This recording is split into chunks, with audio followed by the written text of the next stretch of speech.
Oh, wow. What, really? I use it for my hair. I like it to be totally usable. Yeah. This is an obvious no-no. Oh my goodness. Do you use that under the sea? The crown is mine. So if I was King Neptune, this would be something that I would be carrying. I don't know if you're familiar. Aquaman. I don't know if you're familiar with the Children of Poseidon, but it's a pretty common everyday item. It looks like, A little pointy. is it sharp? Yeah, it's pretty sharp. Yes, it definitely looks like a weapon.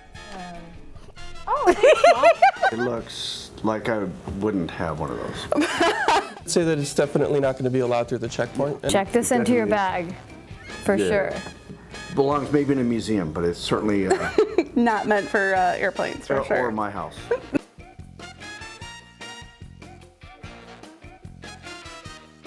What you could do is take a picture of it and tweet at TSA and ask them whether or not you'd be able to bring this through, and they get you an answer rather quickly, I would think. It's hurtful, yes. Rusty, sharp, barbs, Tetanus. all bad. This looks like a devil fork. Poke your skin if you kind of put it down your pants or Down your pants? Come on now.